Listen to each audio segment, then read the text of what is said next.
ನಮಸ್ಕಾರ ಸ್ನೇಹಿತರೆ, ಎಲ್ಲರಿಗೂ ಇನ್ಫಾರ್ಮೇಷನ್ ಯೂಟ್ಯೂಬ್ ಚಾನಲ್ಗೆ ಆತ್ಮೀಯವಾದ ಸ್ವಾಗತ. ಎಲ್ಲ ನನ್ನ ಸ್ಪರ್ಧಾತ್ಮಕ ಅಭ್ಯರ್ಥಿಗಳು ಕೂಡ ಒಂದು ಗುಡ್ ನ್ಯೂಸ್ ಅಂತಲೇ ಹೇಳ್ಬೋದು. ರಾಯಚೂರು ಜಿಲ್ಲಾ ಪಂಚಾಯಿತಿಯಲ್ಲಿ ಖಾಲಿ ಇರತಕ್ಕಂಥ ಗ್ರಾಮ ಪಂಚಾಯಿತಿ ಮೇಲ್ವಿಚಾರಕ ಹುದ್ದೆಗಳಿಗೆ ಅರ್ಜಿಗಳನ್ನು ಆಹ್ವಾನಿಸಲಾಗಿದೆ. ಅದರ ಬಗ್ಗೆ ಈ ಒಂದು ವಿಡಿಯೋದಲ್ಲಿ ಸಂಪೂರ್ಣವಾದ ಮಾಹಿತಿ ತಿಳಿಸ್ತೇನೆ. ಸ್ಕಿಪ್ ಮಾಡಿಬಿಟ್ಟು ಸಂಪೂರ್ಣವಾಗಿ ನಡೆಸ್ತಿದ್ದೇನೆ. ಇದೇ ಥರದ ಕನ್ನಡ ಉದ್ಯೋಗ ಮಾಹಿತಿಗಳ ಇನ್ಫಾರ್ಮೇಷನ್ ಬೇಕಪ್ಪ ಅಂತಂದರೆ ಇನ್ಫಾರ್ಮೇಷನ್ ಯೂಟ್ಯೂಬ್ ಚಾನಲ್ ಸಬ್ಸ್ಕ್ರೈಬ್ ಮಾಡ್ಕೊಂಡು ಅಂತ ವಿಡಿಯೋ ಮುಂದುವರಿಸ್ತಾ ಇದ್ದೇನೆ. ನೋಡಿ, ವಿಷಯ ಏನಪ್ಪ ಅಂತಂದರೆ, ರಾಯಚೂರು ಜಿಲ್ಲಾ ವ್ಯಾಪ್ತಿಯಲ್ಲಿ ಗ್ರಾಮ ಪಂಚಾಯಿತಿಗಳಲ್ಲಿ ಖಾಲಿ ಇರುವ 5 ಗ್ರಾಮ ಪಂಚಾಯತ್ ಗ್ರಂಥಾಲಯ ಮತ್ತು ಮಾಹಿತಿ ಕೇಂದ್ರದ ಮೇಲ್ವಿಚಾರಕರ ಹುದ್ದೆಗಳಿಗೆ ನೇಮಕಾತಿ ಮಾಡುವ ಬಗ್ಗೆ ಈ ಒಂದು ಅಧಿಸೂಚನೆ ಬಿಡುಗಡೆ ಮಾಡಿದ್ದಾರೆ. 13/7/2026 ದಿನಾಂಕದಂದು ಅಧಿಸೂಚನೆಯನ್ನು ಪ್ರಕಟ ಮಾಡಿದ್ದಾರೆ ಸ್ನೇಹಿತರೆ. ಸರಿನಾ? ಆನ್ಲೈನ್ ಮೂಲಕ ಅರ್ಜಿಗಳನ್ನು ಸಲ್ಲಿಸಲು ಇಲ್ಲಿ ಅರ್ಹ ಅಭ್ಯರ್ಥಿಗಳಿಂದ ಅರ್ಜಿಗಳನ್ನು ಆಹ್ವಾನಿಸಲಾಗಿದೆ.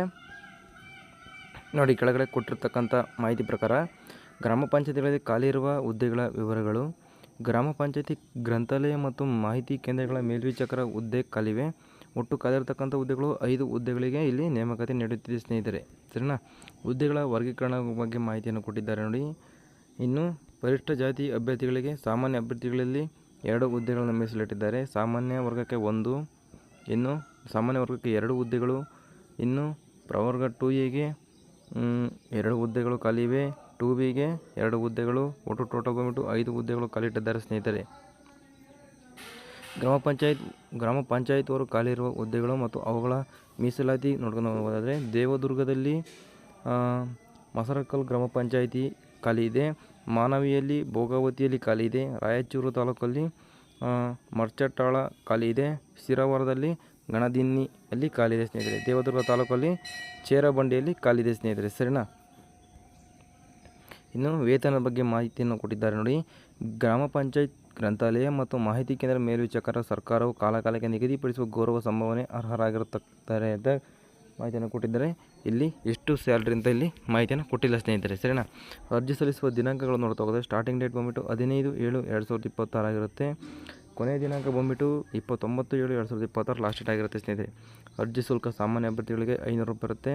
2A 2B 3A 3B ಅಭ್ಯರ್ಥಿಗಳಿಗೆ 300 ಇದ್ದರೆ, ಪರಿಶಿಷ್ಟ ಜಾತಿ ಪರಿಶಿಷ್ಟ ಪಂಗಡ ಪ್ರವರ್ಗ 1ಕ್ಕೆ 200, ವಿಶೇಷಚೇತನರಿಗೆ 100 ರೂಪಾಯಿಗಳನ್ನು ಮೀಸಲಿಟ್ಟಿದ್ದಾರೆ ಸ್ನೇಹಿತರೆ. ಅರ್ಜಿ ಸಲ್ಲಿಸುವ ವಿಧಾನ ನೋಡಿ. ಆನ್ಲೈನ್ ಮೂಲಕ ನೀವು ಅರ್ಜಿಗಳನ್ನು ಸಲ್ಲಿಸ್ಕೊಳ್ಬೇಕಾಗತ್ತೆ ಸ್ನೇಹಿತರೆ. ಆನ್ಲೈನಲ್ಲಿ ಅರ್ಜಿ ಸಲ್ಲಿಸಿ ಆನ್ಲೈನ್ನಲ್ಲಿ ನೀವು ಪೇಮೆಂಟ್ ಕೂಡ ಮಾಡಬೇಕಾಗತ್ತೆ. ಅದರ ಬಗ್ಗೆ ನೀವು ಅರ್ಜಿಯನ್ನು ಸಲ್ಲಿಸಕ್ಕೆ ಹೋದಾಗ ಎಲ್ಲ ಒಂದು ಮಾಹಿತಿ ಸಿಗುತ್ತೆ. ಆನ್ಲೈನ್ ಮೂಲಕ ಅರ್ಜಿ ಸಲ್ಲಿಸುವ ವೆಬ್ಸೈಟ್ ನೋಡಿ, https://zprraichur.karnataka.government.in ಅಲ್ಲಿ ನೀವು ಅರ್ಜಿಯನ್ನು ಸಲ್ಲಿಸ್ಕೊಳ್ಬೇಕಾಗತ್ತೆ ಸ್ನೇಹಿತರೆ. ಆನ್ಲೈನ್ ಮೂಲಕ ಅರ್ಜಿ ಸಲ್ಲಿಸುವ ಅರ್ಹತೆ ಇರುವ ಅಭ್ಯರ್ಥಿಗಳು ಅರ್ಜಿಗಳನ್ನು ಸಲ್ಲಿಸ್ಕೊಳ್ಬೋದು. ಆಯಾ ಗ್ರಾಮ ಪಂಚಾಯಿತಿಯ ಸ್ಥಳೀಯ ಅಭ್ಯರ್ಥಿಗಳಿಗೆ ಮೊದಲ ಆದ್ಯತೆ ಕೊಡ್ತಾರೆ. ಅದೇ ತಾಲೂಕಿನ ಇತರೆ ಗ್ರಾಮ ಪಂಚಾಯಿತಿ ಅಭ್ಯರ್ಥಿಗಳಿಗೆ 2ನೇ ಆದ್ಯತೆ ಕೊಟ್ಟಿರ್ತಾರೆ. ಒಂದು ವೇಳೆ ಸದರಿ ಹುದ್ದೆಗೆ ನಿಗದಿಪಡಿಸಿದ ಸಂಪೂರ್ಣ ವಿದ್ಯಾರ್ಥಿ ಹೊಂದಿರುವ ಅಭ್ಯರ್ಥಿಗಳಿಗೆ, PUC ವಿದ್ಯಾರ್ಥಿ ಹೊಂದಿರುವ ಸ್ಥಳೀಯ ಅಭ್ಯರ್ಥಿಗಳಿಗೆ 3ನೇ ಆದ್ಯತೆ ಕೊಟ್ಟಿರ್ತಾರೆ ಸ್ನೇಹಿತರೆ. ಸರಿನಾ? PUC ವಿದ್ಯಾರ್ಥಿ ಆಗಿರಬೇಕಾಗತ್ತೆ ನಿಮಗೆ ಅರ್ಜಿಗಳನ್ನು ಸಲ್ಲಿಸಲಿಕ್ಕೆ. ಇನ್ನು ಶೈಕ್ಷಣಿಕ ವಿದ್ಯಾರ್ಹತೆ ನೋಡಿ. ಅರ್ಜಿಗಳನ್ನು ಭರ್ತಿ ಮಾಡುವ ನಿಗದಿಪಡಿಸಿದ ಕೊನೆಯ ದಿನಾಂಕವನ್ನು ಈ ಕೆಳಗೆ ನಮೂದಿಸಿರುವ ಕೋಷ್ಟಕದಲ್ಲಿ ವಿದ್ಯಾರ್ಹತೆಯನ್ನು ನಮೂದಿಸಿದೆ. ನಿಗದಿಪಡಿಸಿದ ವಿದ್ಯಾರ್ಹತೆಯನ್ನು ಹೊಂದಿದ್ದ ಹೆಚ್ಚಿನ ವಿದ್ಯಾರ್ಥಿಯನ್ನು ಹೊಂದಿರುವ ಸಹ ಪರಿಗಣಿಸಲಾಗುವುದಿಲ್ಲ ಅಂತ ಕೊಟ್ಟಿದ್ದಾರೆ ನೋಡಿ. ಗ್ರಾಮ ಪಂಚಾಯಿತಿ ಗ್ರಂಥಾಲಯ ಮತ್ತು ಮಾಹಿತಿ ಕೇಂದ್ರಗಳ ಮೇಲ್ವಿಚಾರಕ ಹುದ್ದೆಗೆ ವಿದ್ಯಾರ್ಹತೆ ಏನಪ್ಪ ಅಂತಂದರೆ, ದ್ವಿತೀಯ ಪದವಿ ಪೂರ್ವ ಪರೀಕ್ಷೆ PUCಯಲ್ಲಿ ಉತ್ತೀರ್ಣರಾಗಿರಬೇಕು. ಸರ್ಟಿಫಿಕೇಷನ್ ಕೋರ್ಸ್ ಇನ್ ಲೈಬ್ರರಿ ಸೈನ್ಸ್ನಲ್ಲಿ ಪ್ರಮಾಣಪತ್ರ ಪಡೆದಕ್ಕದ್ದು ಹಾಗೂ ಕನಿಷ್ಠ 3 ತಿಂಗಳ ಕಂಪ್ಯೂಟರ್ ಕೋರ್ಸ್ ಉತ್ತೀರ್ಣರಾಗಿದ್ದರೆ ಅರ್ಜಿಗಳನ್ನು ಸಲ್ಲಿಸ್ಕೊಳ್ಳೋದು ಸ್ನೇಹಿತರೆ. ಇನ್ನು ವಯೋಮಿತಿ ಎಷ್ಟಿರಬೇಕಪ್ಪ ಅಂತ ನೋಡ್ತಾ ಹೋದರೆ, 10/6/2026 ಕನಿಷ್ಠ 18 ವರ್ಷಗಳಾಗಿರಬೇಕಾಗುತ್ತೆ ಸ್ನೇಹಿತರೆ. ಸಾಮಾನ್ಯ ಅರ್ಹತಾ ಅಭ್ಯರ್ಥಿಗಳಿಗೆ 40 ವರ್ಷಗಳು ಕೊಟ್ಟಿದ್ದಾರೆ. ಇತರೆ ಹಿಂದುಳಿದ ವರ್ಗಗಳು ಅಂದರೆ ಪ್ರವರ್ಗ 2A 2B 3A 3B ಸೇರಿದ ಅಭ್ಯರ್ಥಿಗಳಿಗೆ 43 ವರ್ಷಗಳನ್ನು ಕೊಟ್ಟಿದ್ದಾರೆ. ಇನ್ನು ಪರಿಶಿಷ್ಟ ಜಾತಿ ಪರಿಶಿಷ್ಟ ಪಂಗಡದ ಅಭ್ಯರ್ಥಿಗಳಿಗೆ ಪ್ರವರ್ಗ 1ಕ್ಕೆ 45 ವರ್ಷಗಳನ್ನು ಮೀಸಲಿಟ್ಟಿದ್ದಾರೆ ಸ್ನೇಹಿತರೆ. ಇನ್ನು ಸಡಿಲಿಕೆ ನೋಡ್ತಾ ಹೋದರೆ, ಮಾಜಿ ಸೈನಿಕರಾಗಿದ್ದಲ್ಲಿ 3 ವರ್ಷಗಳು, ವಿಶೇಷಚೇತನರಾಗಿದ್ದಲ್ಲಿ 10 ವರ್ಷಗಳು, ವಿಧವೆಯಾಗಿದ್ದಲ್ಲಿ 10 ವರ್ಷಗಳನ್ನು ಕೊಟ್ಟಿದ್ದಾರೆ ಸ್ನೇಹಿತರೆ. ಸರಿನಾ? ಇಷ್ಟು ಈ ಒಂದು ಹುದ್ದೆಯ ಸಂಪೂರ್ಣವಾದ ಮಾಹಿತಿ ಆಗಿರುತ್ತೆ. ಏನೋ ಡೌಟ್ಸ್ ಇತ್ತು ಬಂದು ದಯವಿಟ್ಟು ಕಮೆಂಟ್ ಬಾಕ್ಸಲ್ಲಿ ಕಮೆಂಟ್ ಮಾಡಿ. ನಾನು ನಿಮಗೆ ಎಲ್ಲ ಸೊಲ್ಯೂಷನಲ್ಲಿ ನೀಡ್ತೇನೆ ಅಂತ ಹೇಳ್ತಾ ವಿಡಿಯೋ ಮುಗಿಸ್ತಾ ಇದ್ದೀನಿ.